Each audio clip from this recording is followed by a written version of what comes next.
Hello and welcome to Audax. This is a demonstration of our DEMS Standalone software, available for use with our Safer, 21 and BioAx cameras, whether they are non-AES or indeed AES 256 encrypted. And here we are at the DEMS login screen. Now this is the screen that's going to show if you have an Audax docking station, it's going to happen automatically when you plug that docking station in. If you have a third-party system and you have DEMS Standalone installed, this will happen when you click on that DEMS icon. The password by default is 123456, which may seem silly, but this password must be remembered. Audax recommend that you do change the password to something that you will remember. If you forget the password, there is no way to update the admin password retrospectively. It'll have to come back to us for servicing, so make sure you take note somewhere secure. Once we're in, you'll be greeted with this screen. Now this is the main DEMS screen. You can see there's ports 1, 2, 3 and 4, and those are going to correlate to sockets on your docking station. If you have a system set up like I have, which is just a laptop or any computer, and I've got a USB cable, then this port number 1 is the only one that is mapped currently, and that's the one we'll be using today for this demonstration. If I plug my camera in, I'm going to get a blue light on top of the camera. It's then going to turn on and make that noise.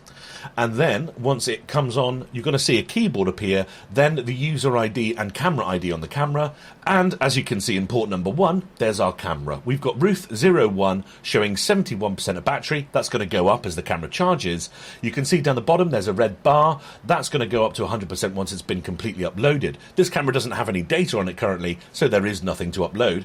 Worth noting as well, you've got your gigabyte readout there showing you how much data is actually stored on the camera and how much is left to export if it is doing so.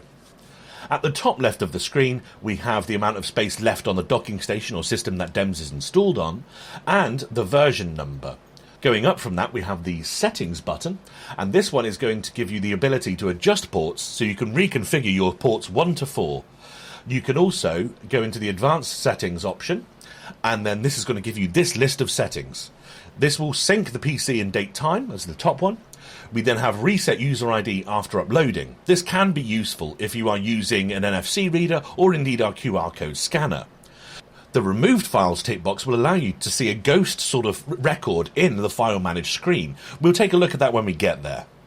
The verified password to exit will mean that when you do come to close DEMS, it's actually going to ask you for your password before you can get back to the operating system. This is important because at the moment, as you can see, there's no minimize or close sort of icons on the screen at all. This computer at the moment, it can only do this one thing. The reason for viewing tick box can be clicked if you want to have a prompt come up when you try and watch a video in the file manage screen, and it's going to ask the user then to enter a reason why they are viewing it. The reason for deletion is the same sort of thing, but for when deleting a record in the file manage screen, just asking the user to put in a brief context of why they want this file deleted. Going into the file manage screen, which is the first red button on the right hand side, we have our list of videos. You can see at the top left there's quite a comprehensive search function, and if I click on one of these videos, then I'm going to be able to view and watch that video. There we go. So this video currently is playing, and you can see that down the bottom there is a scan, like a timeline. You can also make clips in this software, and on the right hand side you can see that there's a case number. If you're given a case number, even if it's your internal policy or maybe a crime reference number from the police, then you can put that in here.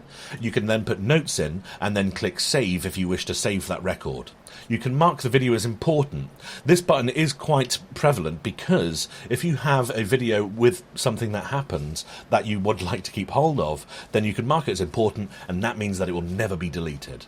You can export your video here as well. That's going to decrypt it and download it just as an MP4 file that you can then put on a memory stick or give to the police and however they would like it. And you can also delete the video as well from this screen. When we go back to the grid here, which shows our list of data, I can actually right-click on any of these video clips, and that's also going to give me a whole host of those options that we just saw from the previous screen. What's also worth noting is that you can highlight multiple items. So if you wanted to remove a whole host of them, you can then highlight them and remove them, and then they will be removed from your system forever. And at that point, you can see that those have become ghost files because we have that removed file function available, and that means that we're not going to be able to watch those videos anymore. They don't exist, but you can see those ghost files now in the records. If we then head back to the main screen, the next button in is the user manage screen. Now this one, we only have 2 users, and we have our admin, which we are signed in as at the moment, which has global access to absolutely everything. You might see on the right hand side that you can edit users with the little pencil, and where available you can delete users as well. Worth noting, you can't delete the admin user. If I go to add a new user, it's going to ask me the username and password, along with the department for that user, along with the host of permissions available. Those can be as much as allowing people to view files or not, edit file information, case files, importancy, that sort of thing, along with whether they're able to export, delete, add more users, view the audit logs, change settings, and sign out. The department tab here is actually quite useful, because if you have, say, 2 departments such as security and cleaning, then that means you can separate whole batches of cameras off into 2 separate groups. And that means that if we were to create a department admin down the bottom left there, then we put them in the cleaning department, then they're going to be able to see their own staff members' camera data and be able to manage their own users without interrupting the security side. Of course, as always, any other admin is going to be able to view the whole system globally and in its entirety.